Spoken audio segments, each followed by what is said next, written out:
เห็นในนั้นคือโจรมันเสาเรือนมันบ่ขาดบ่ป้าโจรเสาเรือนหมอยาวบ่ได้ไปทางไหนบ่มื้อนี้นะ บ่มือ อยู่เรือนเนาะ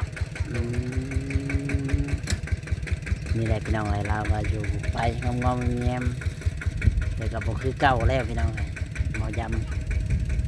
ำเป็นหยังตีนนะฮะคือเป็นแบบนั้นเจ็บบ่มันเป็นหยังว่ายำลาวเจ้าล่างหรือบ่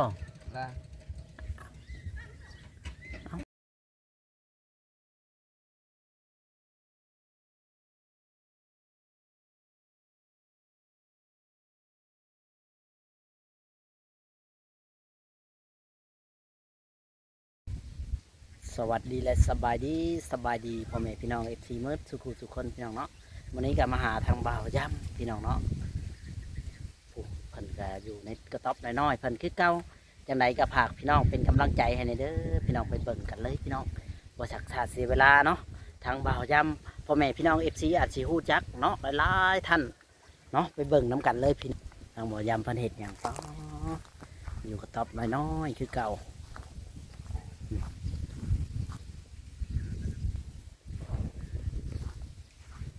นี่แหละเท่าเฮือนเพิ่นบ่นี่พี่น้องหรือจังใด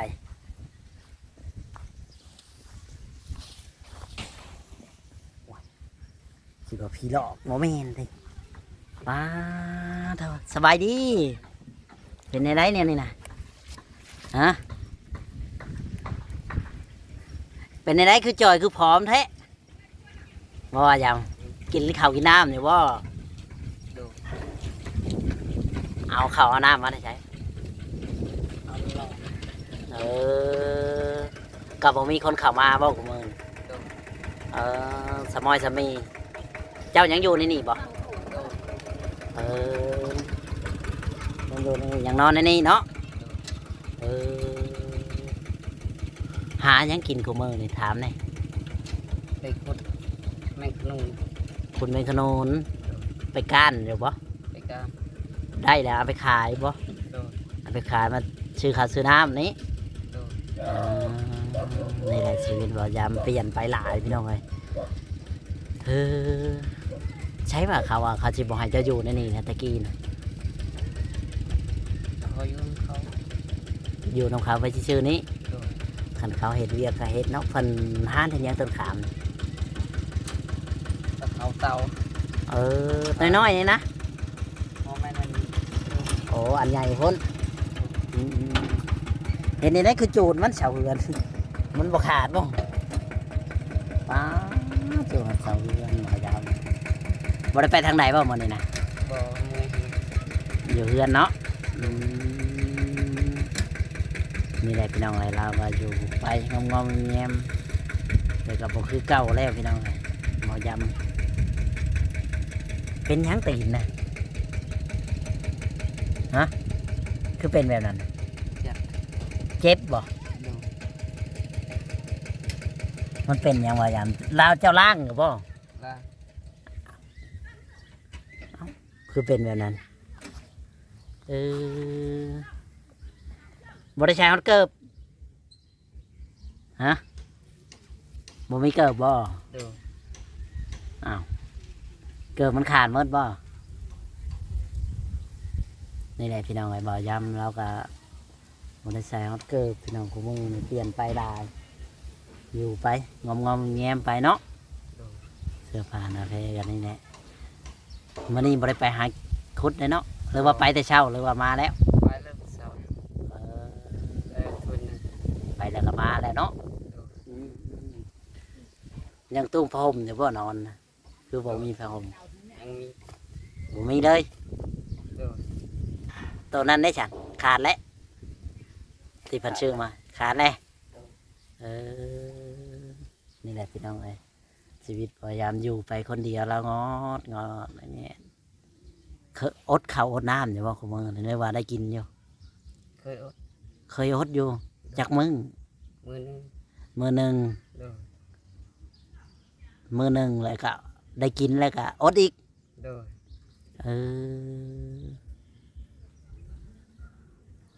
บ่ได้เข้ามาเจ้าจำค่อยได้อยู่ป่ะนี่ เจ้า ชื่อไหนๆเจ้าฮู้จักบ่ชื่อค่อย สีจอย คิดว่ายังจำกันบ่ได้บ่ว่าติจำกันบ่ได้นี่แหละพี่น้องเอ้ยย้ำเพิ่นก็อยู่ไป แต่ว่าอยากกินข้าวแล้วก็ไปกินน้ำเพิ่นเนาะ โดย คันบ่มีก็บ่ได้กินคือว่าแหล้วอดเพิ่นบ่ได้เฮ็ดนาบ่เป็นทางน้องเจ้าอันใดเอออยู่ไปงอมๆแงมของเราผู้เดียวคิดว่าเจ้าบ่อยู่แต่เก่าก็อยู่แบบนี้บ่หรือว่ามืออยู่มือบ่อยู่แล้วแต่ ไปคู่มือ เออไปคุมือเนาะ โดย ไปไกลชุดนี่ฮอดใช้นี่ บ่ได้ไปกัน เออ เจ้าห้วย เราห้วยเฮียไปนี้ โดย อืมนี่แหละหนุ่มยำอยู่ไกลพี่น้องเอ้ยเราก็ได้งอมแงมคนเดียวแล้วพอได้เลี้ยงชีวิตกันยังบ่รอดแล้วกับมือนี่พี่น้องเอ้ยตอนท่านได้สิเฮ็ดแนวใดลงก็ตีน มันแตกบ่ยำ โดย บ่เจ็บบ่ขอถามเจ้าดิอ่ะ มันคือกันเจ็บ เจ็บแบบแห้งอย่างนี้บ่จนแบบว่าให้บ่เคยบ่เจ็บแล้วนั่งให้แบบฮะเออบ่ได้ใช้หยังเนาะยาเยก็บ่ได้ใช้บ่ บ่ เออเอาคือกันว่าเบิ่งน่ะเขาอนุญาตเบิ่งเนาะเออไปลงขี้ตมมาบ่นี่หรือว่าจังได โดย บ่ได้ลงอาบอยู่บ่น้ำน่ะ อ้าว อาบอยู่เนาะนี่แหละพี่น้องเอ้ยเนาะหนุ่มยำพี่น้องเอ้ยเข้ามาไผจูดอันนี้ของเจ้านี่ เนาะ เด็กน้อยบ่ โดย เออ มีอยู่บ่หมู่มาลินนำ มี เออฝนตกก็นอนนี่บ่ โดยนอนนี่ เออฝนตกแล้วก็นอนนี่อยู่นี่บ่เปียกบ่ เปียก เปียกก็อดเอา โดย เอาแล้วเปียกก็ต้องนอนอยู่หมู่สิว่าไหนก็ช่างบ่ยำบันไดมันคือบ่มีแหละ มันหักแล้ว ฮะ มันหักแล้ว มันหักแล้วบ่ได้เฮ็ดเลย โดย เออใช้แต่เก่าคือว่ามีพื้นมีหรือว่าบ่ได้เฮ็ดกินในนี่แหละบ่มีเลย โดย นี่แหละพี่น้องเลยชีวิตหนุ่มยำเปลี่ยนไปหลายพี่น้องเลยพอได้ไปใช่แล้วก็ปีนี้อยู่ในเฮือนนี่แหล้วเนาะบ่ไปบ่เห็นหน้าช่วยเขานะ อาย ฮะ อาย อายบ่กล้าไป โดย อืมนี่แหละลายจอยแห่งพร้อมพี่น้องเลยลงเกิบกับบ่มีใช่ชงกับตัวเดียวนี่นี่ โดย ตัวอื่นได้ฉัน ครับ ถามมาแล้วเออส่งเสือขาดมาแล้วพี่น้องเลยถือว่าอยู่ไปสภาพแบบนี้แล้วก็ได้ สภาพบอกคือเก่าหนุ่มยำใครเยอะนอนอยู่นี่ได้เนาะ โดย บ่ฮ้อนบ่ นอน ฮ้อนก็อดเนาะ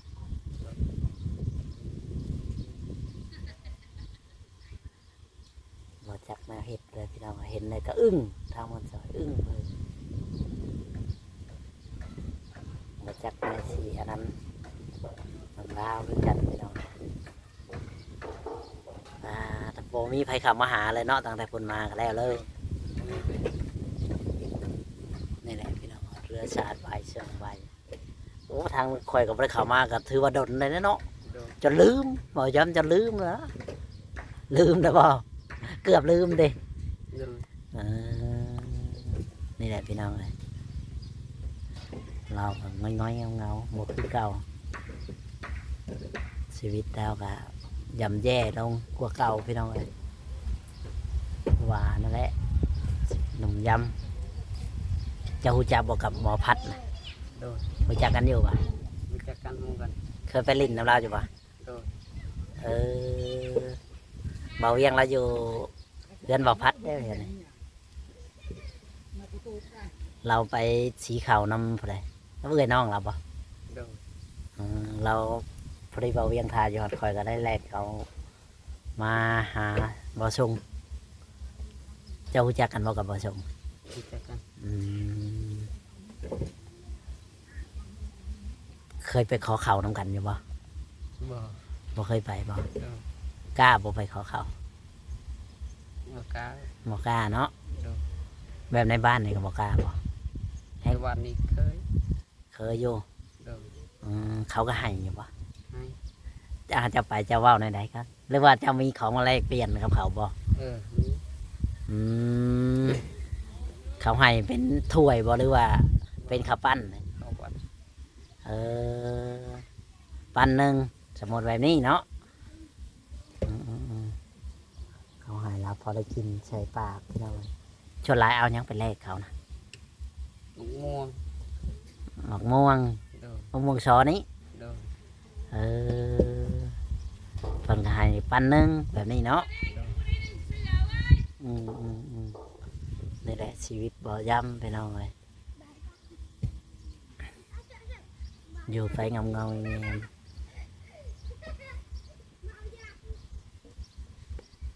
เออ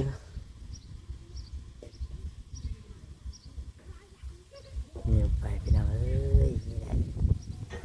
ตัวของเราอยู่ไปคนเดียวชวนหลายเขาเห็นเรียกเห็นงานเนี่ยบ่ได้ไปนำเขาบ่ บ่ บ่มีคนชวนบ่ โดย เอออย่าอะไรกับผู้สาวนะว่าสิเอาผู้สาวนะ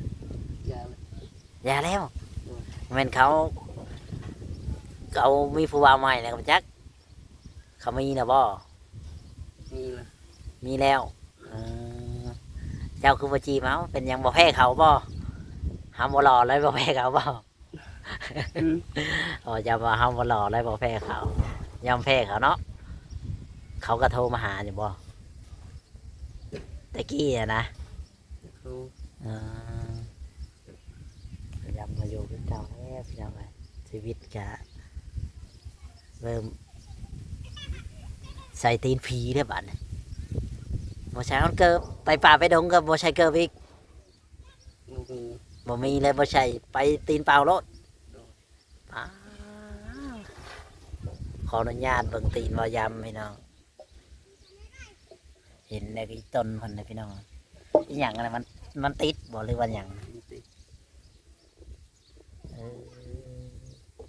เจ็บป่ะ เจ็บ เออน้องไปอยู่ไปกินแล้วบ่ข่าวเท่านะ ยัง ยังไม่ได้กิน โดย บ่อยากบ่ ยาก แต่บ่มีบ่กิน โดย จักมื้อบ่ได้กินข้าวมื้อหนึ่งถามกันเลย มือนึง มื้อหนึ่งกินข้าวจักเวลาสองหรือเวลาเดียว อะไรดี เวลาเดียว โดย ไปกินอยู่ใช้กินน้ำน้องบ่ กินน้ำนอง เออมีอยู่บ่มึงเขาแบบว่าเขากับบ่มีคือกัน นี่ เขาก็พอแต่เลี้ยงลูกเขาเจ้าอดเนาะ โดย อืมแต่ว่าอดก็นั่งงูแบบนี้เลยเนาะอยากก็บ่ได้กิน โดย เออชีวิตก็ยามนี่แหละพี่น้องว่าตกตะกรรมลำบากคนเฮาก็นี่นะจากในสิเหตุเราก็อยู่ไปงอมแงมไปแบบนี้พี่น้องเอ้ยช่องมึงได้อยู่บ่เฮือนนี่ ได้ เออ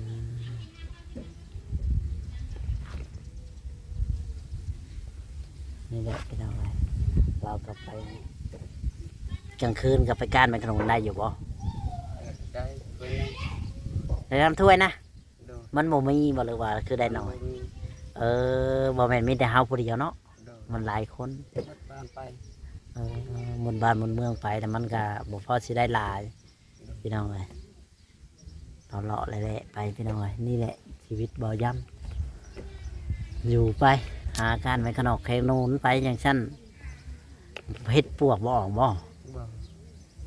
เอาซะออก ยังบ่ทันออกแถวนี้บ่มีติ โดย ฝนตกจักเทื่ออะไรอ่ะขอยถามจ้ะ ซองเทือ สองเทื่อแต่ว่าเฮ็ดยังบ่ออก โดย เขตอื่นเขาเห็นเฮ็ดออกอยู่เลย เห็ดพวกนี้ เฮ็ดปวกเฮ็ดขาวแบบนี้เห็นนะรู้จักแล้วว่าเฮ็ดขาว โดยเห็ดดินฮะ บ่ได้เฮ็ดมันออกในขอนไม่ได้ไหม้จังกันนะ เห็ดบดนั่น เฮ็ดบ่ได้เฮ็ดขาว มันออกแล้วทีนี้ เออแต่ว่าเฮ็ดปวกนี่ยังบ่มีไผได้บ่แถวบ้าน โดย เออบ่แถวบ้านข่อยพอได้อยู่ได้พอได้กินอยู่คันว่าเฮ็ดออกนี่คือบ่ได้อยู่เนาะ ไม่ได้อยู่ อ๋อเจ้าก็ไปผู้เดียวบ่คันว่าไปหานี่ ผู้เดียว โอ้ย เดี๋ยวไปส่วนหมู เออจักโมงมานะ 10 โมง หรือว่าแล้วแต่ แจ้งมีบ่แจ้งนะ บ่ฮอด ย่างอยู่แถวนั้นแหล้วเนาะ โดย ห่วย ลงไปลงมา ย่างลบไปลบมาเอาเร็วบ่ยำสั่งย่างลบไปลบมาบอนเดียวนะ โดย มันสิเห็นว่ายำย่างลบไปลบมาวันเดียวนะเนาะในได้พี่น้องเลยเนาะทางเฮือนเพิ่นเขาอนุญาตช่องเฮือนได้บ่ว่าย โดย ำช่องน้อยหนึ่งเด้อจังเอาบ่ได้มีอยู่จังได้พี่น้องเออเราก็มีแต่ชำนี้เหลือแต่ชำนี้เลยพี่น้องอยู่ไปเสื้อผ้าหน้าแพรก็มีแล้วพี่น้องเดี๋ยวก็ยังบ่แงบนะแม้ที่ยังกันยังบ่มีโอเคพี่น้องเอ้ยคลิปนี้ก็บ่มีหยังหลายมาโอลมกับบ่อยำอยากได้จักหน่อยลงก็เสาเฮือนเพิ่นก็ได้ไฟใหม่เจ้าดังไฟชะนีบ่ โดย คือดังไฟชะนี้มันใหม่เห็นกลางคืนหรือกลางเว้นเจ้าดังขนาดนั้น กลางคืน แล้วนอนรับบ่เห็นใครอยู่มันบ่ขาดเนาะ โดย อ๋อคำมันขาดเนี่ยเจ้าจะไปนอนใช่บัตรเนี่ย เสาไม้ สาวใหม่นี่ไงพี่น้องเนาะทางบ่อยำเลาะเบิ่งเพื่อนเพิ่นกันเด้อน้อยหนึงที่หยังเขาก็สังกะสีเนาะสังกะสีเพิ่นเฮ็ดพี่น้องเอ้ยเพื่อนเพิ่นได้ดูไปพี่น้องเจออีกแล้วพี่น้องสภาพนี่เจออีกแล้วอยู่ไป ตามภาษาของเพิ่นส่งโอ้ตายชีวิตพยายามเปลี่ยนไป มากแล้วพี่น้องเลยมันคือเก่าฝนตกคือสิหัวจำเนาะบ่จำเนาะ โดย อยู่ไปงอมๆแงมๆพี่น้องเลยโอเคคลิปนี้ก็สิบ่มีหยังหลายพี่น้องถ้าผิดพลาดประการใดก็ขอโทษขออภัยนำเด้อสบายดี